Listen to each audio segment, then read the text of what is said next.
So last time we finished up with a picture very similar to this, and we were looking at, remember, a new fertilizer for these plants.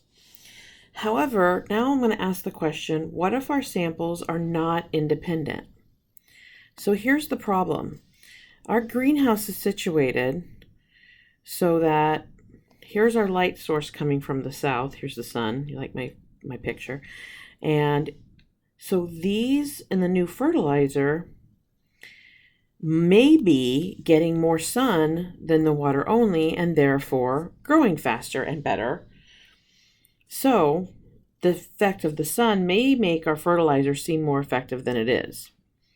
So what we're going to do is, instead of having the plants like this, it might be more effective to pair up the plants. And that's called either a matched pair or a paired t-test, something like that. So now we look at this. So our greenhouse is now situated. Our light source is coming from the south. So what we did is, in each section, we randomly selected, so we would flip a coin. Is it going to be on this side or this side? Does it make a difference? I don't know. So we randomly flip a coin to decide which side, is it going to be top or bottom, all the way down. So these are all our fertilizer sides with the F's. These are all our water side with the W's. So now what we're going to do is we're going to compare growth for each pair. So what we're going to do is we're actually going to take a difference in the growth of each one of these. And then what we're going to do is analyze that data.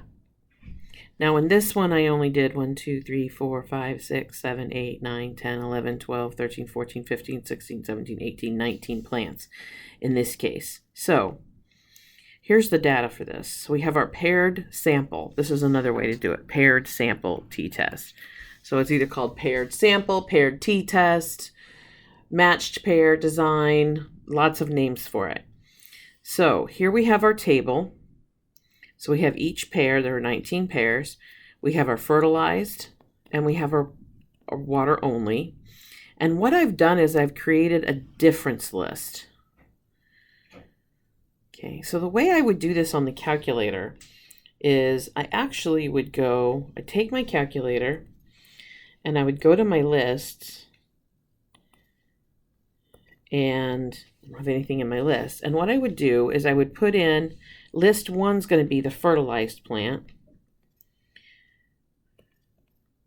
So I'm going to pause for a minute and I'm going to do that and then I'll come back. Okay. So once my data is in there, I've placed all the data in there. I didn't want to bore you by doing that while you were watching. You know how to put data in. So what I'm going to do is I'm going to go up to list 3. And now what I want to do is I want to find the difference in each one of these. So I want to do list 1 minus list 2. Now you guys know how to do that. So I make sure L3 is highlighted. I'm going to go second L1 minus second L2. That's going to find the difference in these two.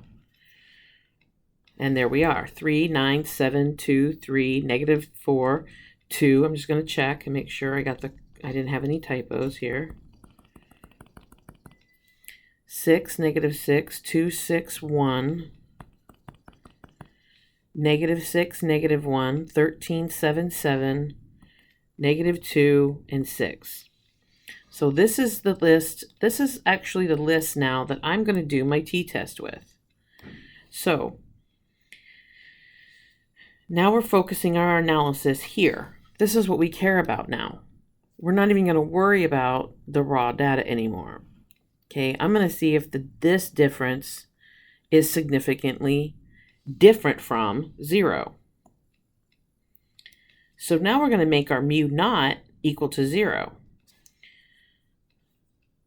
So for simplicity, I calculated the mean difference, D equals 2.895, and I could find all that stuff. I could do a 1var stat on list 3, and I could find the mean difference and the SD. And the test statistic is very easy to calculate. It just would be 2.895 divided by 5.119 over the square root of how many pairs we have, which is really how many differences we have, 19. Okay, or what I can do is I can actually do a t-test with the difference list. So if I have my mu, so I have my null hypothesis is still the same. We haven't changed from the other types of tests. And now we want to know we still want to know if our fertilizer is better, significantly higher than our water only. So what we're going to do is we do our stat, we go to tests, and now we're just going to go to a regular t-test, not to sample. Do not, I'm going to write this down, do not use, that doesn't look right, do not use to-samp, t-test, or int, either one, with paired samples. Remember, these are for independent samples only. So you're using a regular t-test. So hit enter. And now, instead of statistics, we don't know that, well, we do because I figured them out, but we also know the data. So I'm actually going to go to data because I already have that in the lists. And then mu naught, I set my mu naught to 0 because I want to know, is there a difference? Because remember, this is the same as if mu1 minus mu2 were equal to 0 or greater than 0. So it's exactly the same thing. So let's go to, we don't want list 1. We want to make sure and change that to list 3, which is our difference list. We want to make sure that this one right here is our difference list. Frequency is still 1, and we still want a greater than, because we want, is the difference between these greater than 0? And calculate, and let's see what we got. We got a test statistic of 2.47 and a p-value of 0.012. And notice up here we have mu is greater than 0. That's our mean difference. So this is our mu difference. We can think of it as greater than 0. We're given our x bar, which is really d bar. So our x bar in this case is really our d bar because we know that list 3 is a difference list. And we know xs is really our xd. These are excellent things that you need to report when you are doing these things also. Okay. 5.11, I'll just make them 2 decimal places, it's fine. So very variable, you'll notice. Okay, so now we would make our conclusion, right? So would we reject 5%? Reject. We have sufficient evidence to conclude the mean difference in fertilized versus water-only plants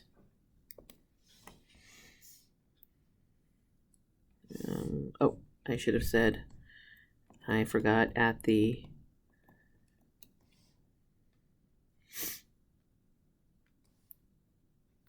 oh, I should have said this too. And fertilized is greater than, oops, I said mean difference. Never mind. In fertilized versus water-only plants is greater than 0. So that's just one way to say it. I said it a little differently than I did last time because I actually used the word difference right here. But I could have also said the mean growth in fertilized is greater than the watered plants. I could have said that as well. And that's how I said it the last time I did it on the last video. The point is that there's about 100 ways to say this, and you just have to make sure that you do things like mean, and you either have to say the difference is greater than 0, or you have to say this is greater than this, or something like that.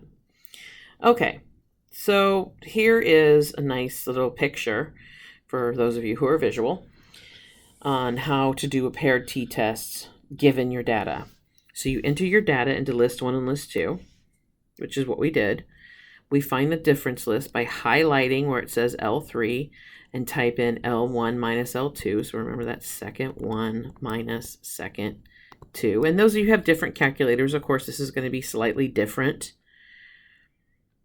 Okay, so you guys know that. So those of you who have a Casio, they're actually quite similar. And the one, my students who have the Nspire, this will be A minus B, actually A minus B. And if you have a Casio, you can actually bring up a list if you hit options. To do a regular t-test with the data list, so that's the next thing. You're just going to do a regular old t-test that you already know how to do with your data of list 3 and the mu naught of 0. Then, of course, you're going to report your test statistic, your p-value, the mean and standard deviation, typo, difference list, not list, okay? And then you make your decision and your conclusion as usual. And that's kind of what we've already done. So let's talk about the paired confidence interval. Again, you're considering the interval for the mean difference, mu1 minus mu2. And this is the simplistic confidence interval that we're using. It's very, very easy to do also by hand. So it would be, in this case, it would be, what's our number again? 2.89. 2.89 plus or minus, we'd have to find that, look up that t over the square root of 19 times 5.11. And remember, this t would be, if we were doing a 95% confidence interval, we would have to find the t at 0.025 at how many degrees of freedom? Well, 19 minus 1 is 18 degrees of freedom. And some of you have calculators that, of course, will do that. Remember, that's the inverse t. So those of you who have it, it's great. If you don't, that's fine too. Oops. I'm going to go here, actually. So inverse t is 4. Area, actually, I want 0.975 because this 0.25 is an area to the right. And then, oops, turn this off. There. And then degrees of freedom is 18. Let's paste that. And we have 2.1. So that's how we would go about doing that. This would be 2.1. And that's how we would do that by hand. So on the calculator, though, we can go to tests, go down to the regular z interval. Remember, we're going to use the regular t interval, rather. Have data. It's list 3, frequency 1, sea level is 0.95. Calculate. And we get 0.4324 to 5.3571. So we are 95% confident, not confidence, I'm used to writing confidence, that the true difference in mean growth of the fertilized versus water-only plants is between 0.4324 and 5.3571. And you could also say, and we can conclude that the fertilized plants mean is higher. Why can we conclude that? Because this does not include 0. This is all on one side. So even at the very smallest, they're 0.4 of an inch taller on average. That's as small as the difference can get at 95%. And I would be willing to bet even at 99, I don't think it would make a difference. We can always test that out. It's always kind of fun to see. We can go, hey, wait, let's see what would happen if I change this. And see, that's what's nice about this, all this information still being in there. If I change this to 99, no, 99, look. In 99, I have a 0. So at 99% confidence, I could not conclude that they were significantly different. Interesting. So that's interesting to know.